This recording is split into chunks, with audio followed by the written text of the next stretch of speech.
Hola emprendedores, bienvenidos a un episodio más de Creadores Podcast. Para los que no me conocen, mi nombre es Marcelo Segarra y hoy les traemos a Juan Merodio. Juan es un conferenciante, consultor de marketing digital y también es conocido como un divulgador de la nueva economía, hablando de cosas como nuevas tecnologías y también la web 3.0. Juan también es fundador de TechD Institute y bueno, durante la entrevista hablamos sobre muchos temas, entre ellos está sobre la web 3.0, sobre qué es la web 3.0 y cómo emprendedores, tanto tradicionales como digitales, pueden aplicarlo en sus negocios. De ahí pasamos a hablar acerca de lo que es la inteligencia artificial, toda esta nueva tendencia de AI y también acerca de ChatGPT y los retos que va a traer eso para esta nueva economía, los emprendimientos y también los trabajos como tal. Y cómo emprendedores, tanto tradicionales y digitales, pueden también aplicarlo en sus negocios. De ahí pasamos a hablar acerca de algunas estrategias de emprendimiento, tanto emprendimientos nuevos, los emprendedores que recién están arrancando pueden aplicar. Entre eso están sobre cómo armar y seleccionar unas métricas relevantes cuando recién estás arrancando tu negocio.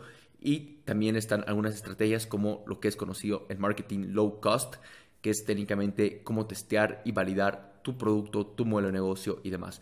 Es realmente una entrevista increíble, me encanta toda la conversación que hemos podido tener con Juan, realmente nos quedó demasiado corta para todos los temas que teníamos ahí por hablar, así que espero que puedan tomar nota absolutamente de todas estas cosas, ver los ejemplos prácticos que Juan nos da y poder aplicarlo en su emprendimiento o en las cosas que tienen planeado. Y bueno, realmente actualizarse con todo esto, lo que es la nueva tecnología para la empresa que trabajan o en su emprendimiento como tal. Así que, sin nada más que decirle, si son nuevos en el podcast, no olviden suscribirse a este canal de podcast, a este canal de YouTube. Y bueno, espero que disfruten de este episodio tanto como yo.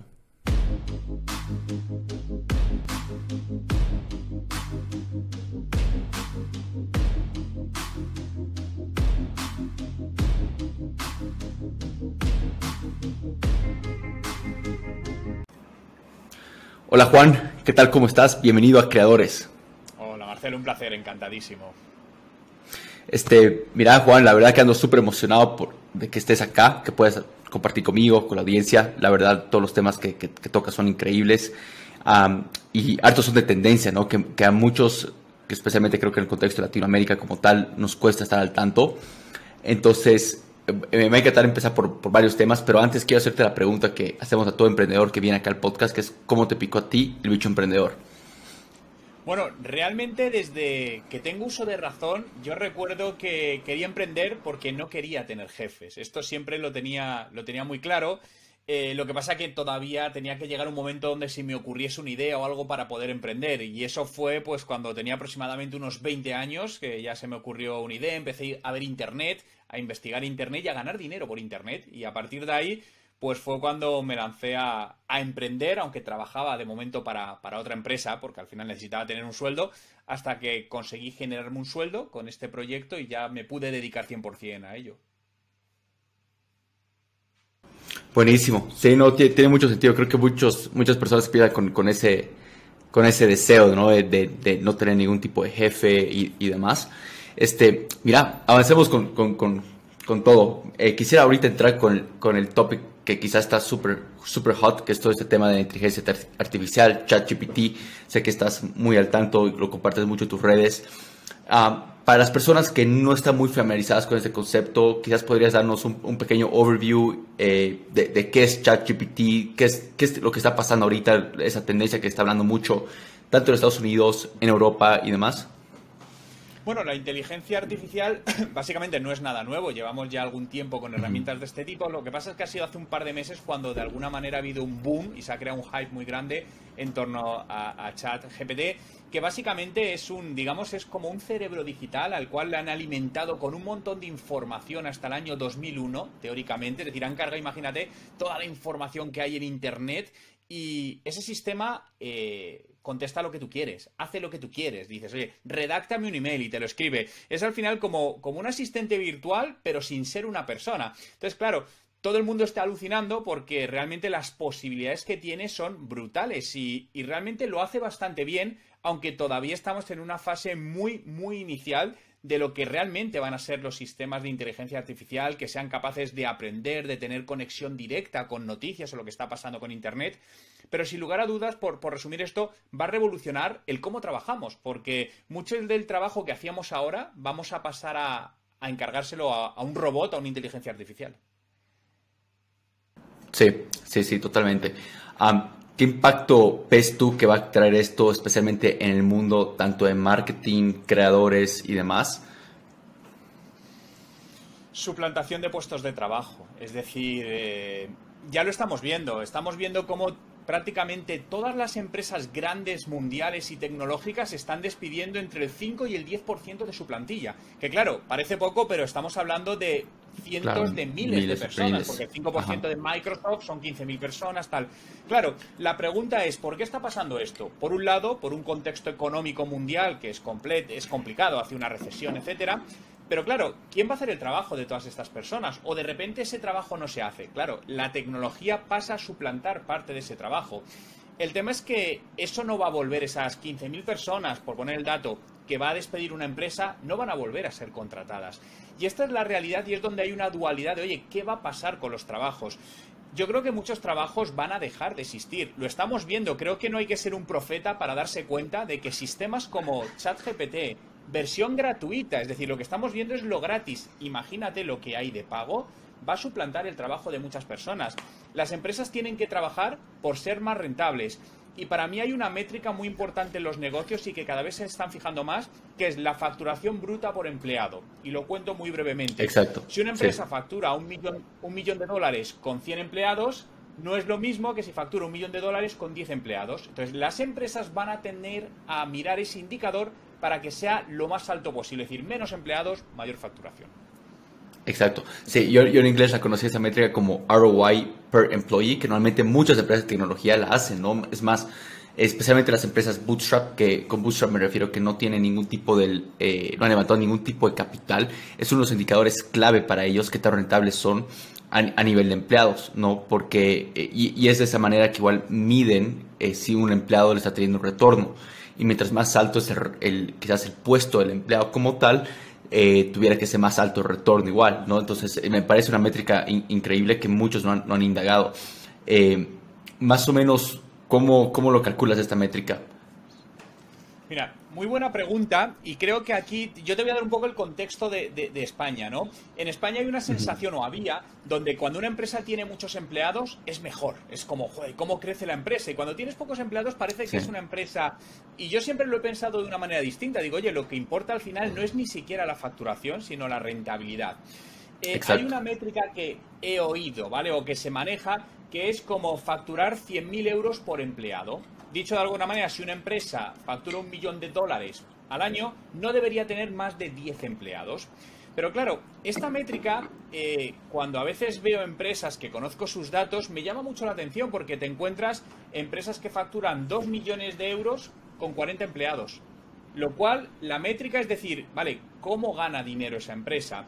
Entonces, creo que depende mucho, sobre todo, de la rentabilidad de cada negocio. Los negocios digitales tienden a tener rentabilidades mayores y podrán permitirse un margen más grande que a lo mejor negocios físicos, pues yo qué sé, me está viniendo a la cabeza un negocio de transporte logístico que a lo mejor tienen márgenes del 8%. Entonces, claro, ahí el tema ya es mucho más, tienes que peleártelo mucho más. Claro, totalmente. Y bueno, acá igual en el podcast, nuestra audiencia, contamos con una audiencia que tiene negocios más físicos, más estilo retail, ¿no? Que son más entre restaurantes, dark kitchen, que es las cosas que más surgen en Latinoamérica.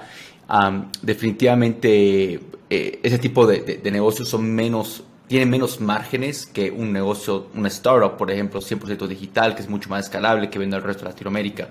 Y definitivamente creo que esa métrica va a variar mucho por la industria, tipo de negocio, modelo de negocio, ¿no?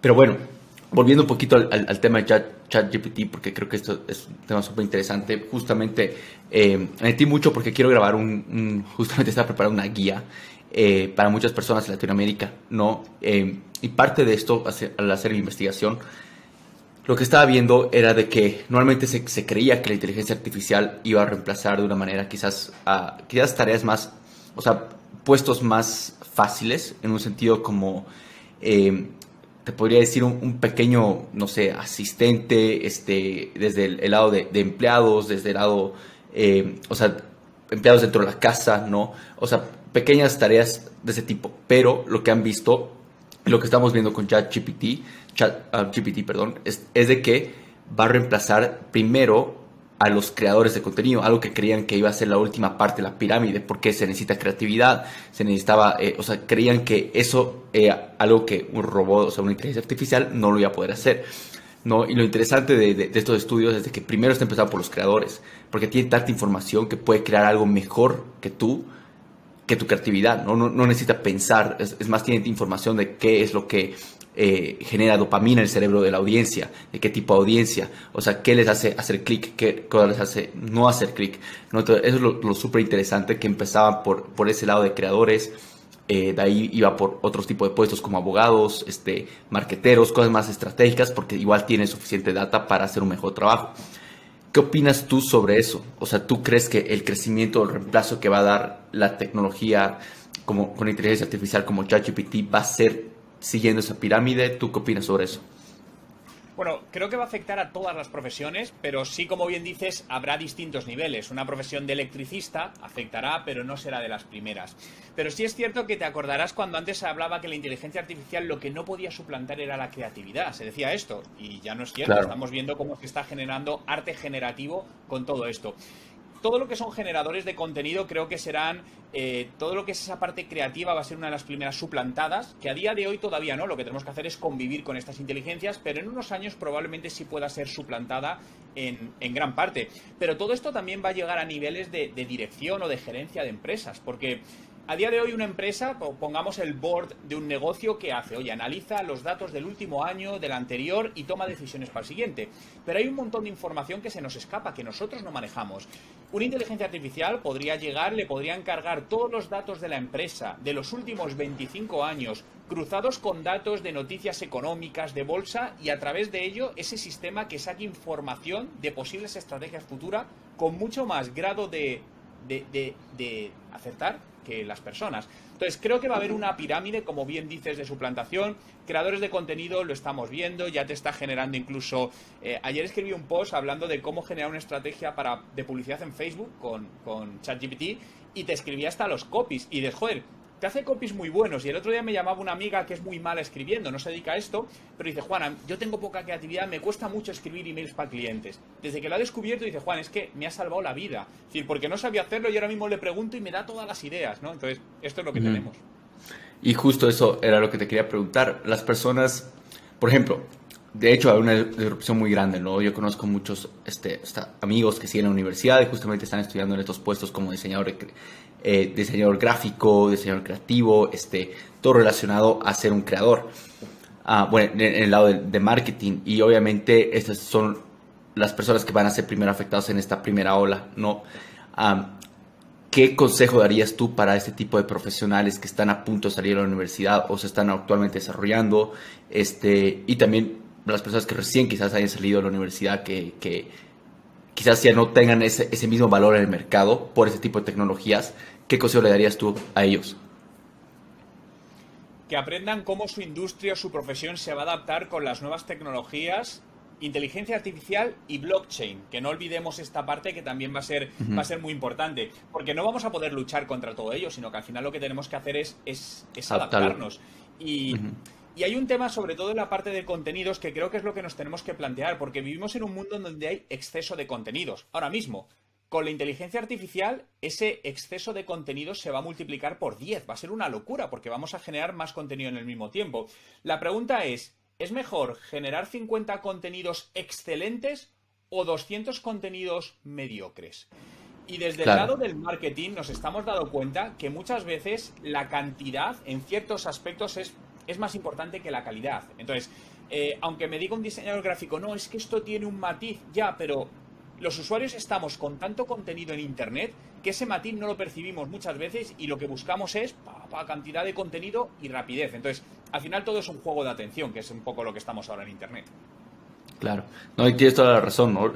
Al fin y al cabo son las repeticiones, igual como empresa, al hacer las repeticiones que vas a ver qué funciona, qué no funciona, y qué le va más a tu marca, ¿no? Y todo se va a dar en cuestión de las repeticiones y la cantidad, y a veces 80% es mejor que 100, ¿no? En ese sentido. Entonces es definitivo, o sea, estoy totalmente de acuerdo con lo que mencionas. Antes de entrar al lado de lado de Marcelo, Web 3.0. puntualizar Ajá. una cosita aquí que creo que es interesante. Es que el otro día hablando con una empresa con la que trabajo, me decía el director, dice, oye, es que la persona nuestra que hace unas partes de marketing, dedicaba todas las semanas 4 horas a escribir un post para el blog.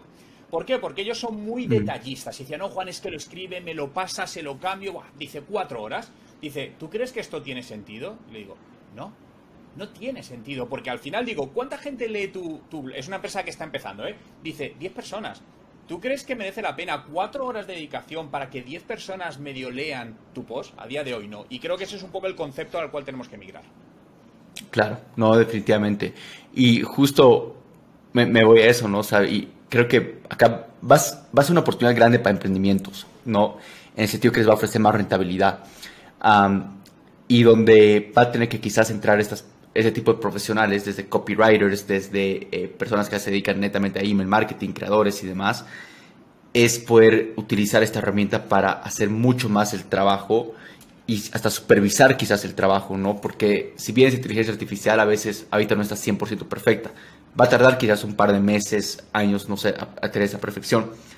Um, y lo último que quería igual preguntarte acá, ¿cómo crees que va a evolucionar esta tecnología? Si bien ahorita estamos viendo que es chat, o sea, es conversación, definitivamente, de hecho, ya estaba viendo un par de cosas que están saliendo en WhatsApp, Messenger y ese tipo de canales. Pero ¿qué viene después? En el sentido, puede ser voz, ¿qué diferente formato crees que sigue? No sé, video, imágenes, ¿qué crees que sigue? Bueno, yo creo que cogerá todos los formatos ahora mismo en voz. Si nos vamos a Amazon Alexa, tiene inteligencia artificial, al final va aprendiendo, o Siri de Apple. Pero yo creo que todos estos sistemas se irán integrando en las distintas herramientas que tenemos y en muchos casos actúen sin nosotros preguntarles, es decir, sean proactivos. Te pongo un ejemplo, una empresa que tiene su CRM de la parte de ventas, donde tienen análisis de todo, no tendremos que ir a preguntarles, oye, ¿quién es el cliente que puede convertir mejor? Sino que la propia inteligencia artificial se adelantará a lo que es todo predictivo, ¿no? Se adelantará a nosotros y nos hará predicciones de qué va a pasar o qué tenemos que hacer. De hecho, ya hay herramientas, se está trabajando bastante en análisis predictivo, donde cargas información y en base a estadísticas te dice probabilidad de cierre, por ejemplo, de posibles clientes. Wow. Sí, sí, no, no, de hecho. O sea, de hecho, en el lado de ventas ya lo vemos. Lo vamos a ver en un par de meses, ¿no? Hasta el mismo lado de que yo creo que los vendedores que venden por chat, estilo community managers, los que toman el pedido, van a ser los primeros en irse, ¿no? A ser disruptivos por ese tipo de tecnología. Pero bueno, quizás ya saltando un poquito más al lado de Web 3.0, un poquito, estos es que no son temas que se hablan mucho en Latinoamérica, ¿no? Y de hecho sé que ya tú lo sabes de primera mano. ¿Podrías darnos un pequeño overview de qué se va con el Web 3.0? Y de ahí pasamos a hablar un poquito acerca de cómo los emprendedores tienen que empezar a utilizarlo. Mira, la web 3 junta lo mejor de la web 1 y lo mejor de la web 2. Obviamente es la evolución natural de la web. Lo que hace es devolvernos la libertad y el poder a los usuarios. Si nos acordamos de la web 1 al principio de Internet, donde la gente que, por ejemplo, intercambiamos información, películas o música a través de sistemas que se llaman P2P, donde no había intermediarios. Es decir, yo me conectaba a una aplicación donde tú estabas, Marcelo, en el otro lado y nos intercambiábamos distinta información, que no era legal en muchos casos porque tenía derechos de copyright, pero eso es lo que pasaba. Llegó la web 2 y ¿qué hizo? Centralizar absolutamente todo, quitarnos todo ese poder. El claro ejemplo lo vemos en las redes sociales. Al final llevamos años dando información a las redes sociales de nuestros datos y no tenemos nada. Todo es de ellos. Hemos creado comunidades que no nos pertenecen. Acuérdate que Facebook, Instagram siempre nos ha dicho, oye, ábrete tu perfil, mete gente, que haya seguidores, publica contenidos para que vean lo que publicas. Pero nos mintieron, ¿no? Porque a día de hoy esa comunidad no es tuya, tú no tienes ningún dato. Es más, no puedes ni llegar a ella, porque el alcance cada vez que publicas es del 2-3%. La web 3 evoluciona esto y dice, oye, no, a partir de ahora tú tienes los datos. Tú te creas una comunidad, te pertenece a ti siempre, porque tú te has trabajado esa comunidad. Tú no le vas a ceder los datos a ninguna plataforma, a ninguna empresa. Entonces, esta evolución que vamos a ver es donde, además, las personas vamos a poder ganar dinero o recompensas por todo esto. Oye, dinero por navegar. Mira, uno de los ejemplos que más me gusta poner es ganar dinero por navegar. Hay un navegador que se llama Brave, que es un navegador que está dentro, podemos decir, de la tecnología Web3, que te va pagando en una criptomoneda simplemente por usar su navegador. Entonces, esto es hacia dónde va a ir y esto es un claro ejemplo de la Web3 que a día de hoy ya está operativo. Buenísimo. Y quizás nos podría dar ejemplos claros de quizás cómo tú lo estás pensando utilizar en tu negocio o lo estás utilizando actualmente o quizás estás asesorando igual a ciertos clientes, tu comunidad y demás. Mira, a nivel de negocios personales también hay que entender quién es tu audiencia y si tu audiencia todavía está en una fase demasiado inicial para entrar ahí. Todo el mundo de la Web3 va, por ejemplo, funciona con lo que se llaman las wallets digitales y la mayor parte de gente no las maneja. Es decir, esto es la realidad. Yo siempre pregunto a mis amigos que no son tecnológicos y todavía ninguno sabe manejar una wallet digital. Por lo tanto, ahora mismo lo que estoy probando en negocios es pues temas de NFT, viendo un poco cómo funciona. Pero sí es cierto que hay otros industrias, otras personas que sí lo estamos empezando a usar, por ejemplo con artistas, conocidos artistas o reputados, o músicos, ¿no?, que están utilizando la creación de comunidades a través de estos sistemas Web3 o la creación de NFTs para generar galerías virtuales y ganar dinero con todo ello. Entonces, estamos en una fase muy inicial, pero ya estamos en esa curva de aprendizaje. Sí, wow. ¿Cómo especialmente ves negocios utilizando NFTs, los NFTs? ¿Podrías igual explicarnos? Porque creo que nuestra audiencia no está muy similar. Es más, nunca hemos tenido un speaker que nos ha hablado acerca de los NFTs como tal. ¿Podrías darnos un pequeño overview igual de eso y cómo empresas podrían utilizarlo? Mira, un NFT es un billete digital. Es decir, imagínate una entrada del cine o una entrada de un concierto que ahora te la bajas, pero la diferencia es que esta entrada lleva un código de programación por detrás, dicho de alguna manera, que ejecuta cosas y se inscribe en una blockchain que básicamente lo que hace es que no se pueda alterar esa información. Casos de uso. ¿Cuántas veces pasa que alguien compra una entrada para un concierto, no sé, de Madonna, llega al concierto y le dicen la entrada es falsa? ¿Por qué? Porque la entrada no se podía verificar. Con el NFT esto no pasaría porque está verificado por un blockchain y automáticamente esa entrada, si es falsa, vas a saber que es falsa y no vas a comprarla. Más aplicaciones que puede tener, pues por ejemplo, para dar accesos a personas a distintas cosas. Creo que fue de la NBA, los Toronto Raptors, el equipo de la NBA, ha creado varios NFTs para sus fans donde pagan X dinero y viene a ser como una entrada digital donde les permite pues acceder a tantos partidos, acceder además a ciertas zonas, tener un meet and greet con los jugadores. Básicamente son entradas que permiten hacer cosas y que además van programadas automáticamente con códigos detrás. Buenísimo. Sí, no, muy bien explicado y eso es algo que a mí me emociona harto, especialmente como creador de contenido. Creo que puedes para tu comunidad ofrecer muchas cosas. O sea, para la que esté escuchando es algo que va a ofrecer muchas ventajas, ¿no? Obviamente ahí ya entra el tema de la creatividad.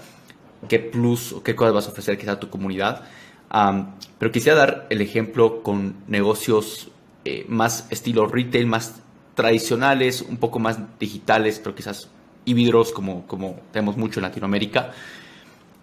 ¿Qué caso le podrías poner tú el uso?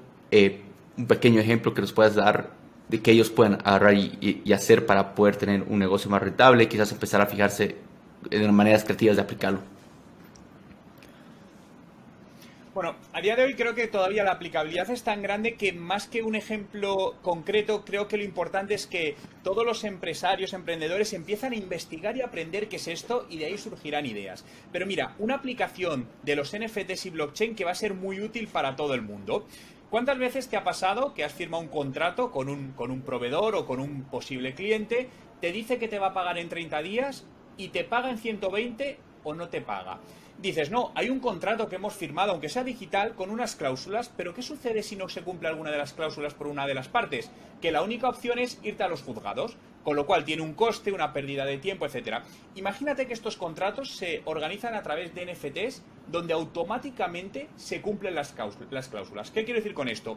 A ti, Marcelo, has hecho un trabajo y te dicen, oye, yo te voy a pagar en 30 días. Y tú vas a cobrar en 30 días aunque yo no te quiera pagar, porque ese NFT vincula con tu cuenta bancaria. Y aunque no tengas dinero en tu cuenta bancaria, te va a dejar en números rojos.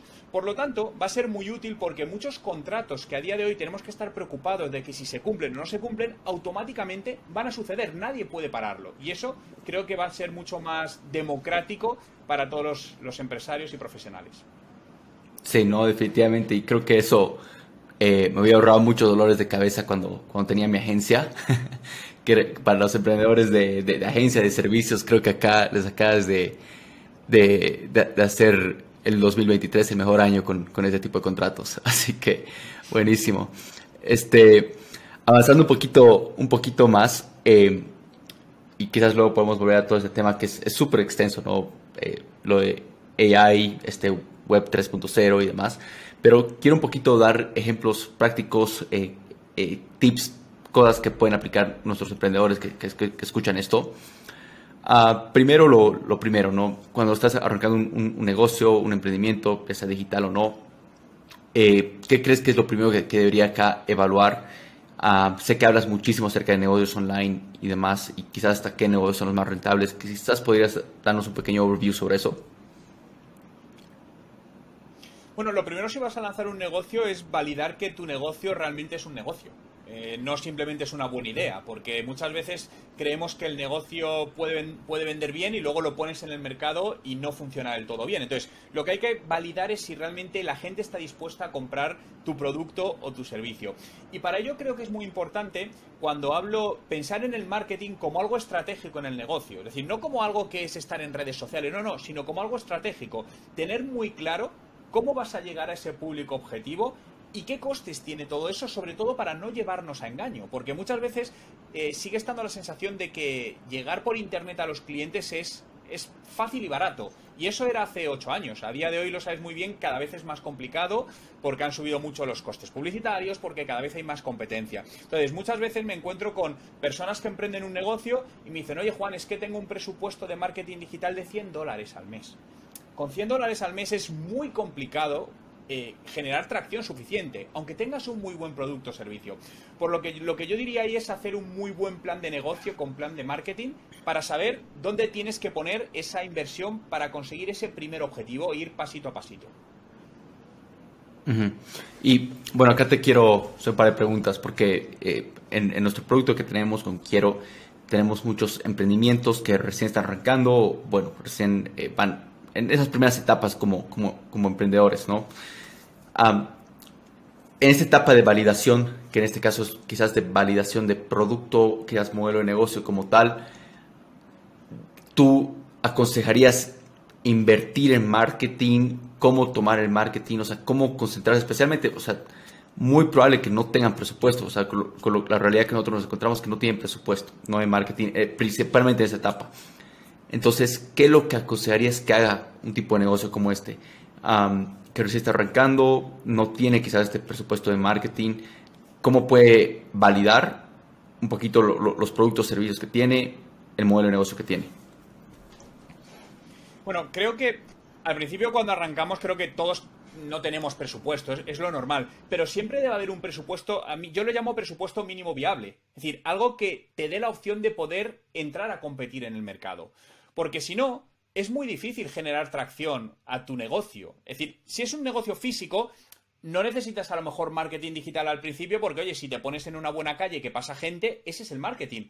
Bien, tienes un buen escaparate y la gente entra, si es un comercio, si es un restaurante.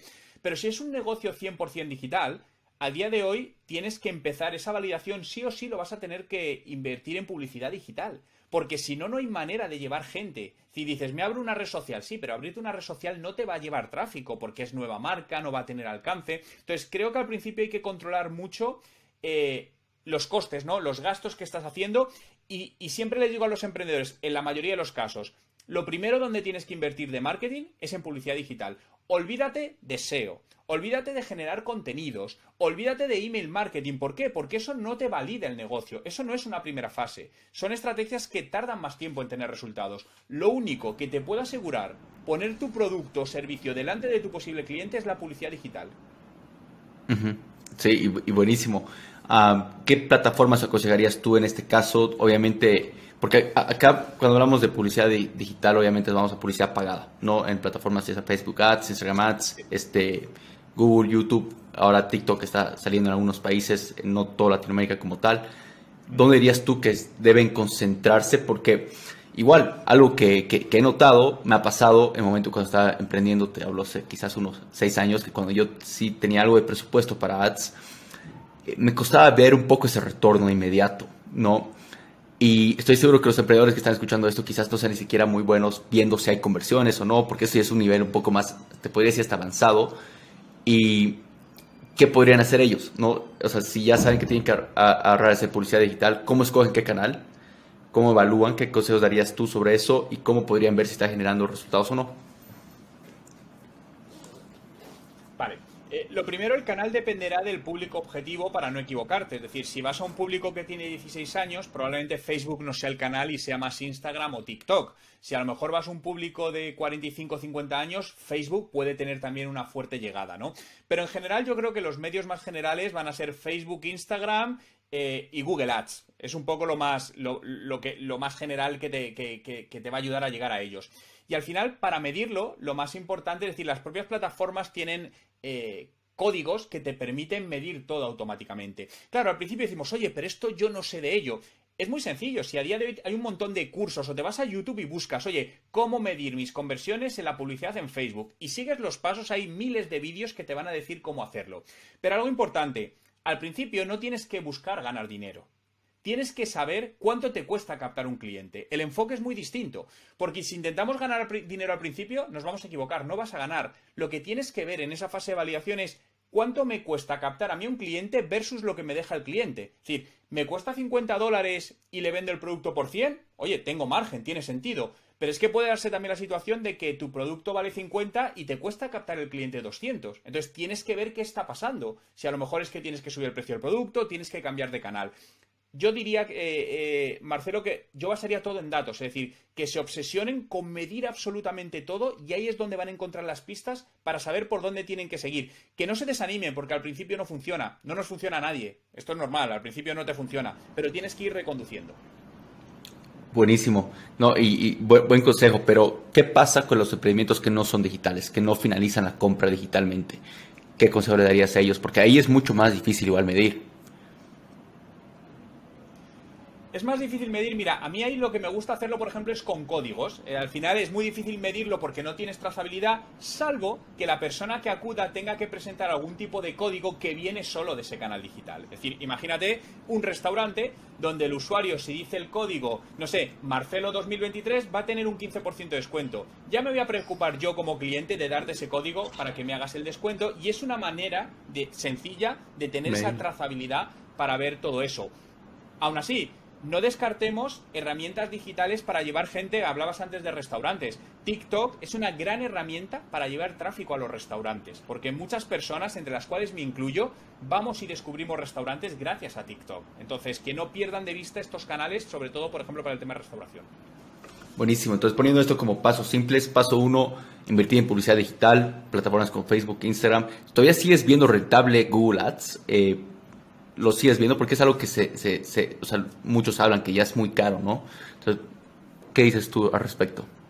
Depende del sector. Hay sectores muy caros y países, por ejemplo, Estados Unidos es lo más caro. En Estados Unidos tenemos costes por clic de $100. Es una auténtica barbaridad. Es decir, Wow, claro. yo te diría que analices primero cuál es el sector, por ejemplo, en el sector de la educación, ¿no? Que es un poco en el que estoy de marketing digital. El coste por clic para, por ejemplo, la palabra máster en marketing digital aquí en España está en unos $15. Eso es una locura, salvo que vendas un máster que vale $5.000, porque si no, no te van a salir los números. Entonces, lo primero que miren cuál es ese coste para ver si tiene sentido. Pero en muchos casos Google Ads funciona muy bien porque la diferencia con Facebook Ads o con Instagram Ads es que Google tiene intención de compra. Es decir, tú en Facebook te encuentras la publicidad, en Google vas a buscar. Si yo estoy buscando, no sé, una bolsa para llevar a mi perro, es muy probable que me vaya a Google, ponga bolsa para buscar a mi perro y lo que salga puede que lo compra, hay intención de compra. Entonces, este tipo de búsquedas sobre todo para negocios que venden online son muy interesantes. Sí, sí, definitivamente. Bueno, a ver, acá hacer un pequeño recap. Paso uno, iniciar publicidad digital, Facebook, Instagram, Google Ads. Paso 2, ya hablamos, estabas hablando un poquito de creación de contenido, especialmente en el lado de TikTok. Me imagino que es por el alcance orgánico que ahorita TikTok te está pudiendo brindar, esa oportunidad que hay ahorita, esa brecha que nos hace rol, ¿no? De alcance orgánico. ¿Dirías tú que el paso 2 es crear contenido? En caso que sí, ¿qué canales y aconsejarías quizás un emprendimiento irse omnicanal? Porque es otro tema igual que muchos hablan sobre ser omnicanal, que no depende de una plataforma y todo eso, ¿no? Bueno, lo omnicanal va para cuando quieres crecer o quieres escalar el negocio. Entonces, yo antes de crecer lo estabilizaría bien. Si ya sé que mi negocio empieza a funcionar y empieza a dar dinero, empezaría a crecer poco a poco, sin intentar crecer muy rápido. Creo que sobre todo este 2023 no va a ser un buen año en general, para crecer rápido, sino para estabilizar negocios.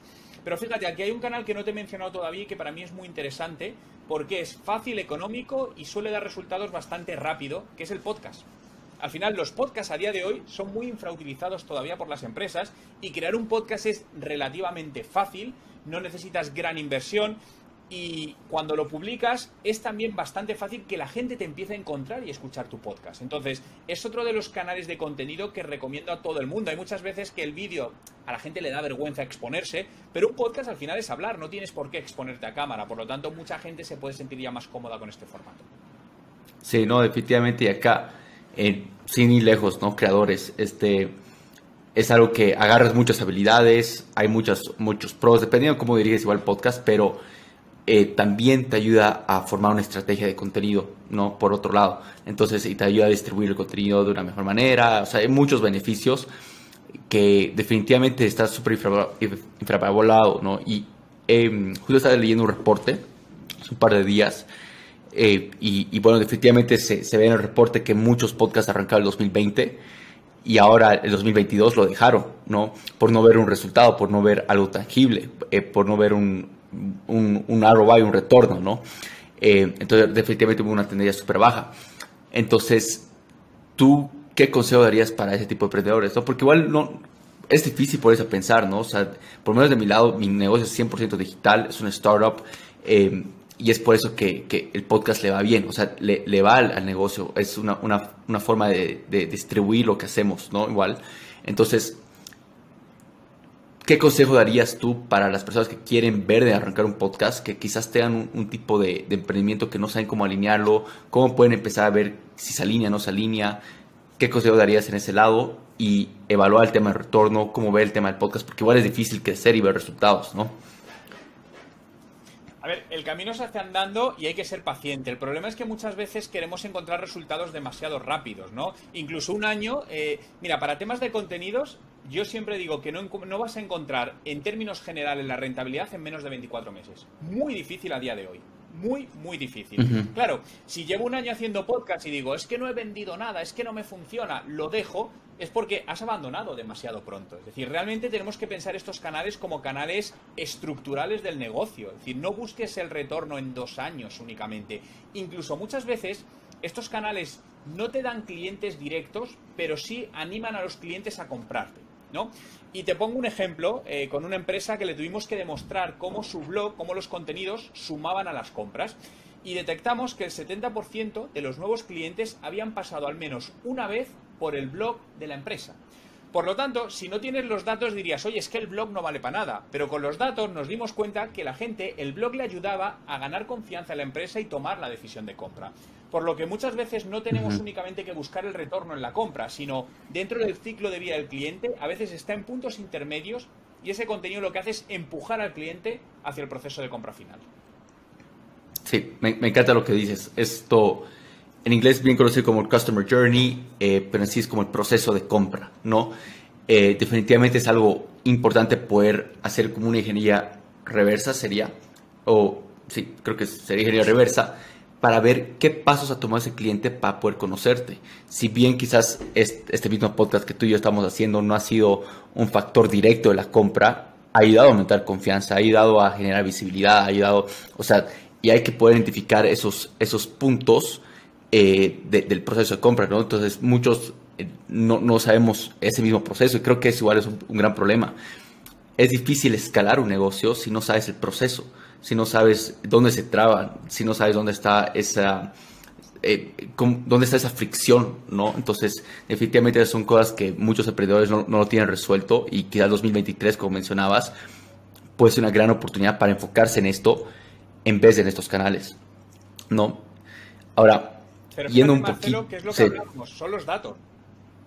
Son los datos, es lo importante, es un tema de data, ¿no? Es decir, es cuánto tiempo tarda en tomar la decisión de compra tu cliente. Es decir, hay negocios que son un día, negocios que son 3 días y negocios que son 6 meses. En función de ese dato, cambiará en torno entero tu ciclo de vida del cliente. Por lo tanto, tienes que saber eso y también cuántos puntos de contacto de media necesita antes de tomar la decisión de compra. Se dice que de media está entre 8 y 12 puntos de contacto, pero vuelvo a lo mismo, esto es una media, tienes que saber en tu caso cuál es. Sí, no, y de hecho creo que es el punto de arranque, ¿no? El tema de los datos, porque no, yo inicialmente cuando tenía mi emprendimiento tradicional era algo que no lo valoraba, pero definitivamente al empezar a medir estas cosas, por ejemplo, distribuíamos celulares seminuevos alrededor de toda Bolivia, y al medir de que en cuestión de celular seminuevo, nuestro cliente común, que era el 80% de ellos, renovaba celulares cada año, ¿no? O sea, algo que parece lógica, pero no, hasta que hemos empezado a medir, hemos podido explotar eso. O sea, nosotros adelantar ese proceso de compra, incentivar con un pequeño descuento, aceptar su celular antiguo como cuenta de pago. O sea, hemos empezado a generar menos fricción en esa decisión y es ahí que nuestro negocio empezó a escalar, hemos empezado a duplicar ventas y demás. Y el tema definitivamente de los datos es fundamental. A veces uno piensa que tiene que poder medir absolutamente todo y yo personalmente creo que es muy difícil medir absolutamente todo en un negocio, ¿no?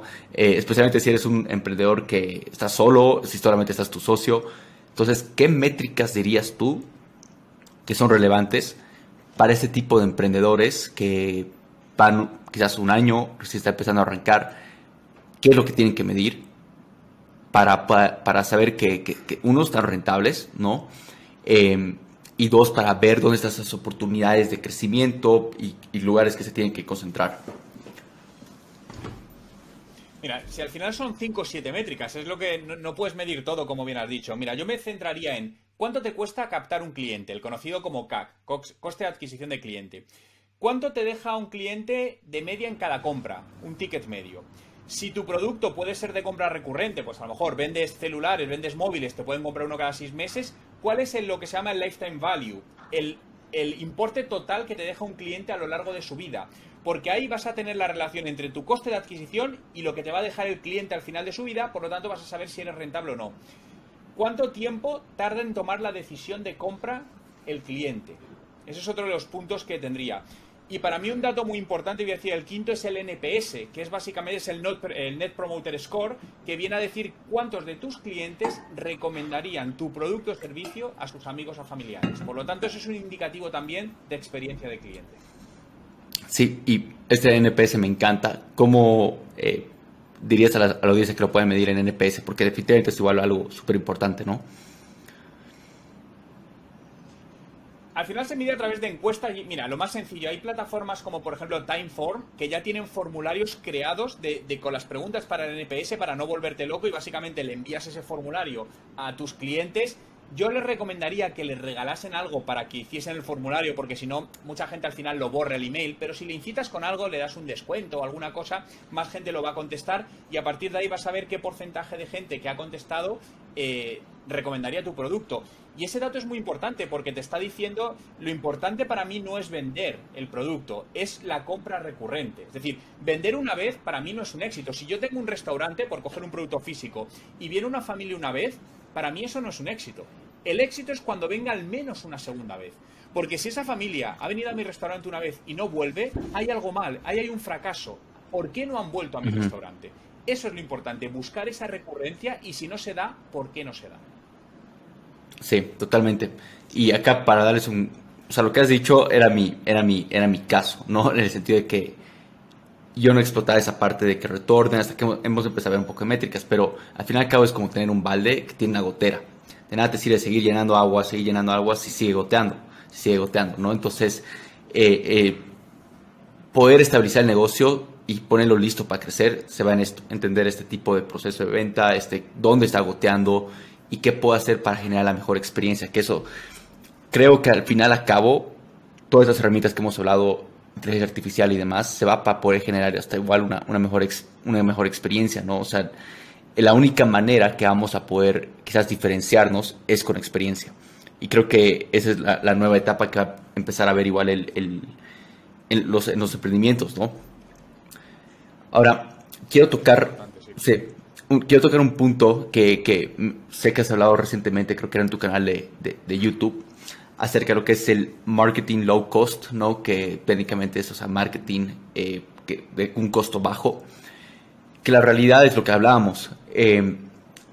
Hemos dado el ejemplo que el paso uno sería lanzar publicidad digital, pero la realidad es que no muchos tienen ese presupuesto de publicidad digital.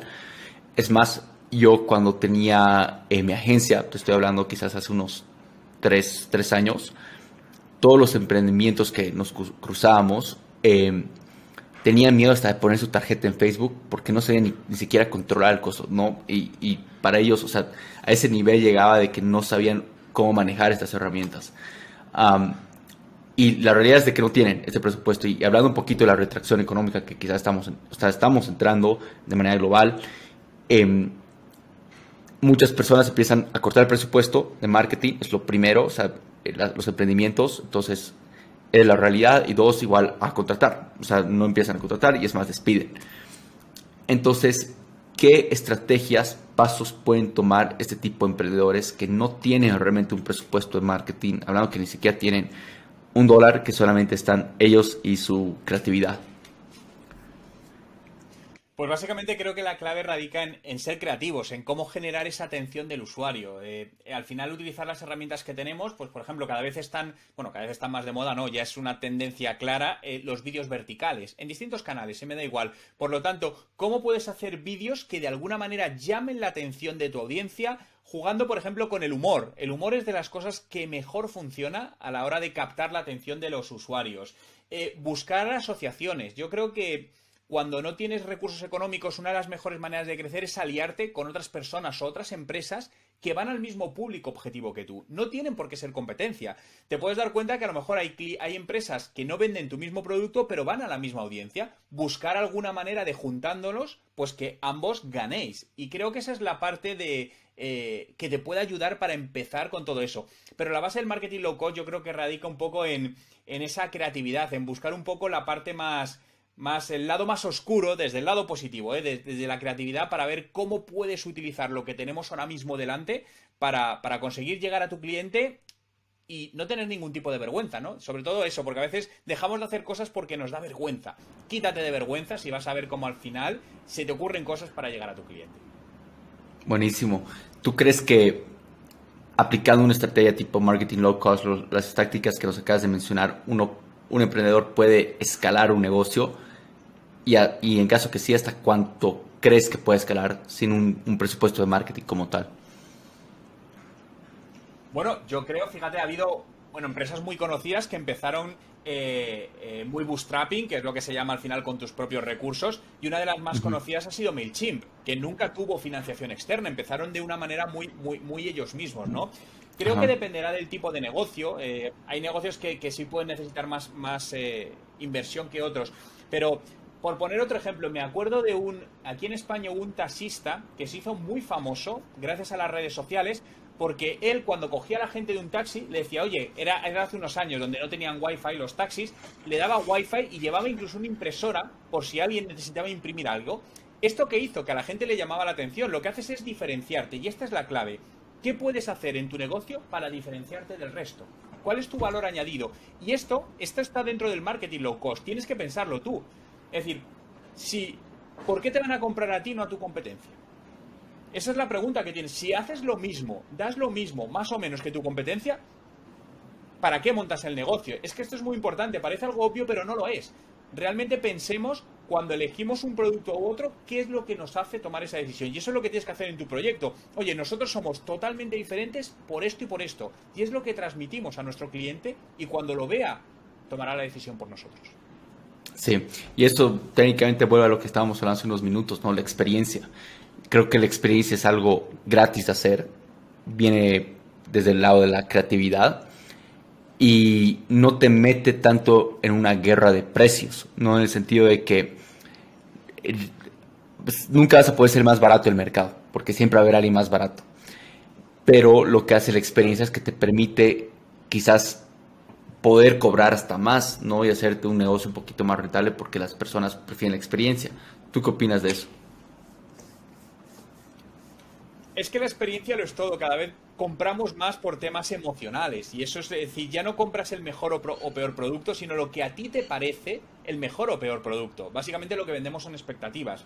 Y al hilo de todo esto, mira, otra estrategia que me está ocurriendo que funciona muy bien y es también low cost, es una vez que sabes más o menos cuánto tiempo tarda en comprarte un cliente, cuando no te compren en ese tiempo, pregúntales por qué no te han comprado. Te pongo un ejemplo, era un negocio que la media de tiempo de compra de su producto eran 5 días. ¿Qué hicimos? Al día 15, los clientes que no habían comprado, se les contactaba para preguntarles, oye, ¿por qué no me has comprado?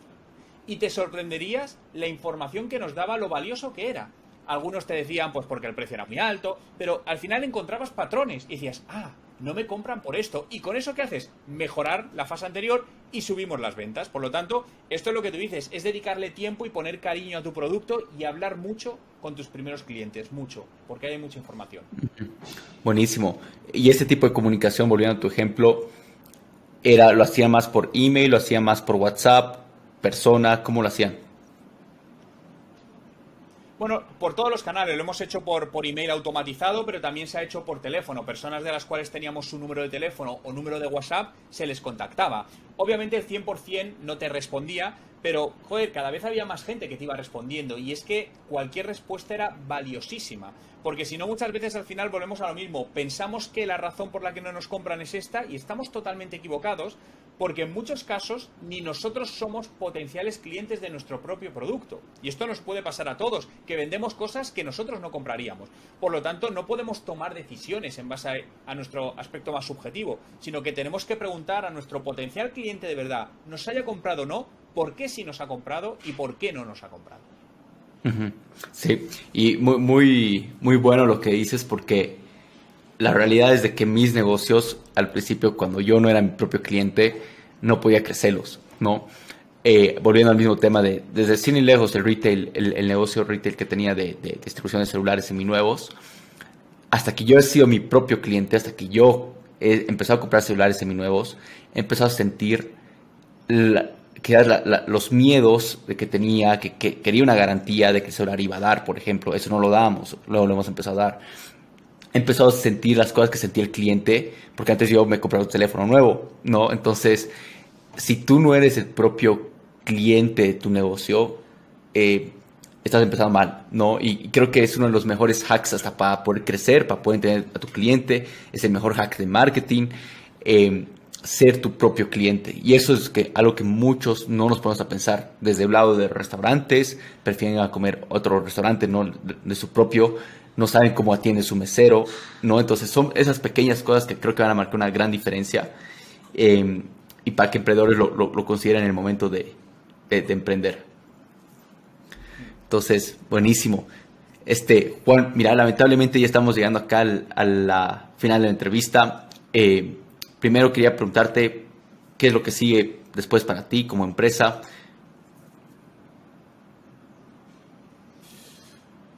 A ver, lo siguiente sobre todo es hacer que la empresa, no voy a decir que crezca, que se mantenga, ¿no? Porque dependiendo de lo que cada uno busque con su negocio, no todo el mundo quiere hacer empresas enormes, es decir, hay personas Claro. que montan la empresa por otro motivo. Entonces yo creo que aquí la primera pregunta que se tiene que hacer cada uno es, ¿para qué he creado el negocio? ¿Para ser el más rico? ¿Para tener 200 empleados? ¿O para vivir teniendo más tiempo y tranquilamente? Es decir, yo tengo muchos amigos que han creado negocios y no quieren crecer, porque saben que crecer significa problemas, porque significa mayores inversiones, mayor equipo, y dicen, oye, yo lo manejo así, me permite tener tiempo para disfrutar con mi familia, con mis hijos, salir a hacer deporte, y económicamente me da lo suficiente para vivir como quiero, ya está. Entonces, creo que ahí la respuesta ya sería, oye, ¿a dónde quieres llevar tu negocio y para qué has creado ese negocio?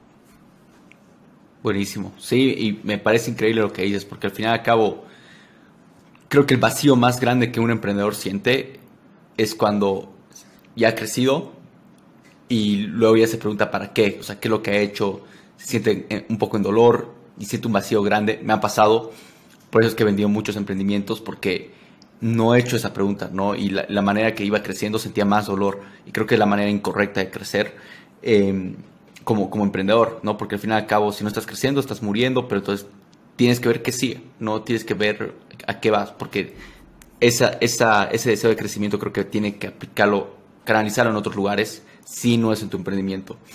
Entonces, buenísimo. ¿Hay algo más que te gustaría agregar? Quizás algo que no te pregunté. Sí, mira, algo muy importante para mí a día de hoy en cualquier emprendedor es que la formación sea parte de su día a día de trabajo. Fíjate que todos sabemos que el aprender a diario es importante, pero ¿cuántos de verdad tenemos todos los días un tiempo estipulado para aprender?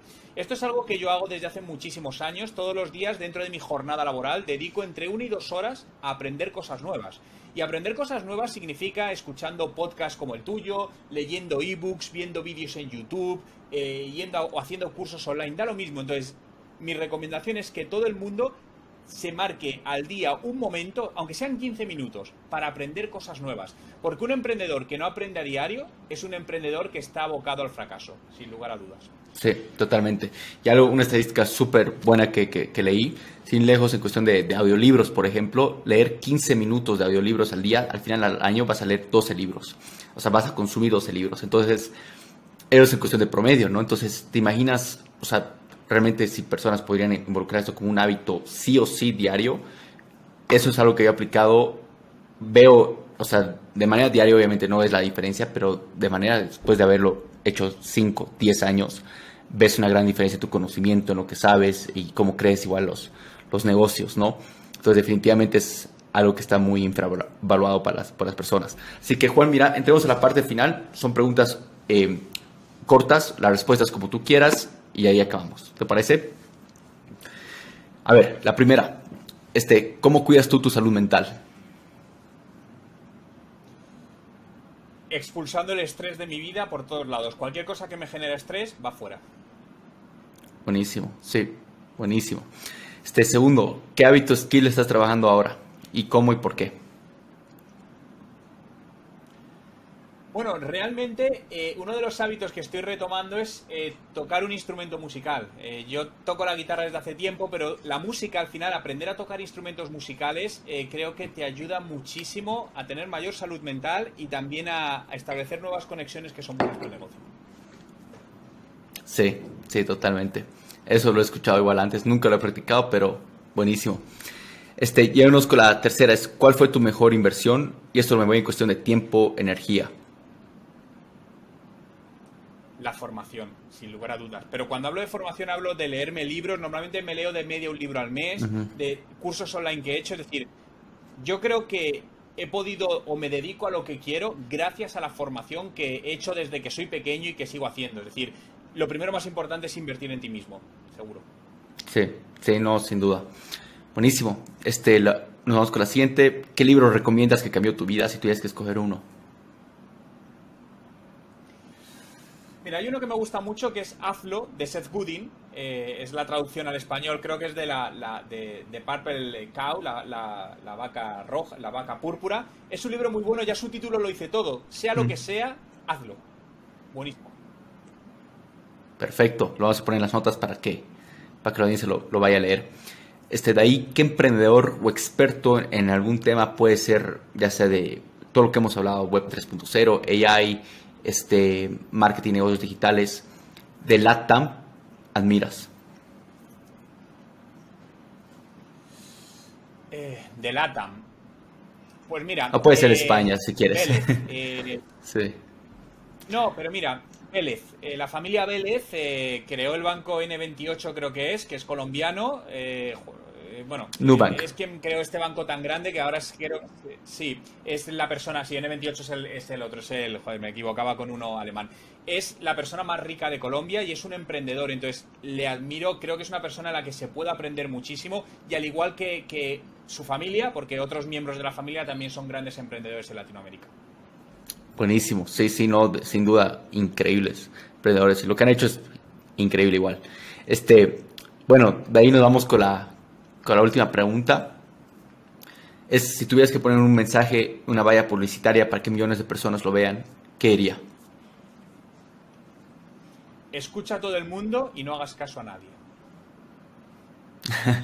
Bueno, sí, me gustó. Y saber filtrarlo, ¿no? Porque saber filtrarlo y ver que aplica en tu contexto. Es muy buen consejo. Muy buena frase, diré, para la valla publicitaria. Bueno, ¿dónde pueden saber más de ti la audiencia, Juan? Pues irse a Google, poner Juan Merodio y ahí encontrarán mi web, redes sociales y todo. Creo que es lo más fácil para localizarme. Perfecto, y para la audiencia que está escuchando, vamos a poner igual sus redes en los show notes del episodio y también en el blog y demás para que puedan encontrar a Juan. Buenísimo, ya está. Listo, Juan. Gracias por ver este episodio. Si te gustó nuestro contenido y sacaste valor, por favor déjanos saber qué piensas en los comentarios, como también suscribirte a este canal de YouTube. Esto nos permitirá llegar a mejores expertos y también emprendedores alrededor de la TAM. Y también llegar a más personas con ganas de llevar su vida al siguiente nivel como tú. Y también nos ayudará a formar una comunidad de gran impacto. Y si estás buscando aprender, emprender y también expandir tus conocimientos, aquí te dejo 2 formas gratuitas de cómo hacerlo. Número 1, únete a nuestra comunidad de Quiero Emprender en Facebook. Y número 2, síguenos en Facebook, Instagram y TikTok. Te dejo los links en la descripción. Nos vemos en el siguiente episodio.